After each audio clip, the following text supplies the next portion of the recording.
Friends, good afternoon.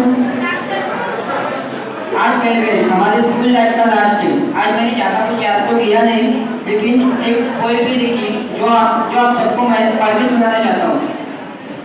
उसके बाद में हमारे स्कूल टीचर, हमारे क्लास टीचर और हमारे सब्जेक्ट टीचर के बारे में कुछ बताऊंगा कि वो मैं उधर लाइफ टाइम याद करूँगा। तो स्टार्ट। वो चलती क्लास में टिफिन खाना, वो होमवर्क ना करने पर सरदर्द का बहाना, वो जानबूझकर स्कूल लेट आना और लंच ब्रेक में बहुत सारी धूम मचाना। कभी ने भूखा में स्कूल का आना जाना, कभी ने भूखा में स्कूल में आना जाना। वो प्रिंसिपल सर के विचार, वो टीचर लोगों के सदाचार, वो कुछ ना पढ़ने वाले लाचार बच्चे और वो लंच में लाया हुआ आचार। कभी ना भूखा में डायरेक्ट टीचर्स के कुछ विचार, वो किसी टीचर में ना आने पर मस्ती भरी क्लास, वो एनुअल फंक्शन का डे, वो दोस्तों की सीक्रेट बातें और दोस्तों से पहली मुलाकातें। कभी ना भूलूंगा मैं स्कूल के अनेक बातें, कभी ना भूलूंगा मैं स्कूल की अनेक बातें।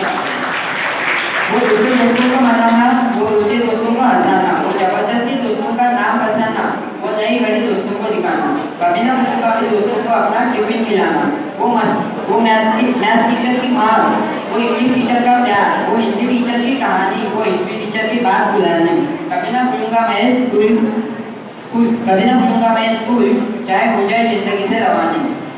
Thank you student. इसके बाद में बताने वाला हूँ हमारे क्लास के कुछ टीचर्स की ऐसी स्पीच जो मैं लाइफ टाइम याद रखूँगा।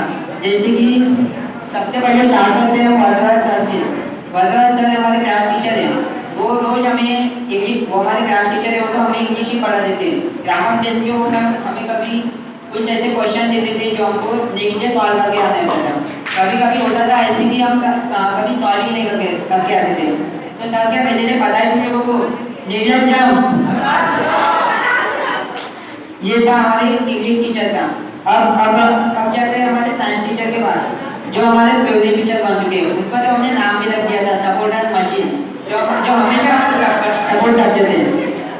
कांबोड़ी सर के बारे में बताने जाए तो वो जब भी उनको ऐसा लगता था कि हम क्लास में या फिर स्कूल में कभी बोर हो रहे, चाहे कुछ भी हो जाए, और कभी उनके लेक्चर में या मतलब उनके साइंस के पीरियड में जब कभी सर हमको क्वेश्चन करते थे और कभी कभी हम आंसर भी नहीं देते थे, तो सर हमको एक ही शब्द कहते थे, मोटे होशियार बेटी। उसके बाद पटोड़ी सर, हमारे मैथ्स टीचर। पटोड़ी सर के बारे में वो मैथ्स तो मेरा पहले से सच बताओ, मैथ्स में तो मुझे कभी पसंद ही नहीं आता था। लेकिन पटोड़ी सर जब पढ़ाया 8 तक तो सच बताता हूँ, 8 तक तो मुझे बिल्कुल आता नहीं था। लेकिन ना 8 के बाद पटोड़ी सर हमारे क्लास टीचर बने 8 में, और तब से मैं उनके साथ बात करने लगा, उनसे क्वेश्चन पूछने लगा। तो सर ने मेरे को समझाया, सब कुछ बताया। उस दिन से मुझे मैथ्स थोड़ा तो समझ में लगा। अब थोड़ी बहुत स्कोरिंग हो रही। तो उनके बारे में बताया जाए तो जब भी हम ऐसे क्लास में पढ़ते थे और वो मैथ्स टीचर बोले तो कैसे रोज हमें होमवर्क तो दिया ही करते थे। सर भी हमें रोज होमवर्क दिया करते थे, और कभी हम होमवर्क ना करके आए तो वो मैथ्स टीचर पीटी टीचर में कन्वर्ट हो जाते थे, और वो हमारा सावधान विश्राम करने लग जाते थे। क्या करने लग जाते थे? अब बात करें मराठी के सर, तो इस साल ही हमारे मराठी पढ़ाने आए हमारे प्यारे टीचर यज्ञ सर ने हमें बहुत कुछ पढ़ाया। वो जब भी पढ़ाते थे हमको मतलब आउट ऑफ 100% हमको सब समझ में आ ही जाता था। वो पढ़ाने की उनकी ट्रिक बहुत अच्छी थी। वो हमें सब कुछ मतलब इतने अच्छे से पढ़ाते कि हम कभी भूल भी नहीं सकते थे। और उनकी सबसे खास बात ये थी कि वो पढ़ाते इतने स्पीडली दोहे बोल देते थे ताकि हमको कभी समझ भी नहीं आता था कि दोहे बोलते हैं या फिर कोई मशीन लग रही। वो स्पीड में सब कुछ बोल देते थे, हमको कुछ समझ भी नहीं आता था। लेकिन फिर हम उसमें सोचते थे हमको सब पता हो जाता। हिस्ट्री टीचर की बात करें, हिस्ट्री टीचर की तो बात ही नहीं रही थी। उनके बारे में क्या बोले कुछ समझ में नहीं आता था। उनको जब भी लगता था कि हम हिस्ट्री में बोले तो वैसा बोर हो जाता था पहले। तो हिस्ट्री में उनको जब भी लगता था कि हम बोर हो रहे, वो हमें ऐसे कॉमेडी करके कुछ भी करके वो हमें बहुत मतलब पूरे रास्ते पे लाकर हमको सब कुछ समझाकर ठीक में समझाते थे। उनका सब कुछ समझ में जाता था।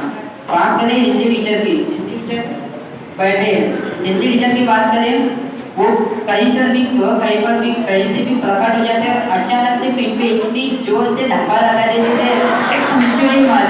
सच बता रहा हूँ, इतनी जोर से धक्का लगा देते। मैंने तो हमेशा खाई, क्योंकि मैं बर्ड पेन पर बैठा था तो बहुत सी बार मैंने वो धक्का खाया ही खाया। इतना ही नहीं, गाल पर भी खाई। पूरा वो जब भी धक्का लगाते थे वो पूरा क्लास ऐसे साइलेंट हो जाता था, ऐसा मतलब जैसे कि कोई वीआईपी आ गया और ऐसा लगता था। तो ये थी हमारे स्कूल की बातें जो मैं लाइफ टाइम कभी नहीं भूल सकूंगा। और आज फेयरवेल हमारे क्लास का, हमारे स्कूल लाइफ का लास्ट डे, जिस दिन मैं हमारे बोर्ड्स के स्टूडेंट मतलब क्लास 10 के स्टूडेंट और क्लास 9 के स्टूडेंट जो अगले साल बोर्ड देंगे उसको भी मैं बधाई देता हूँ, इधर ही देता हूँ। धन्यवाद।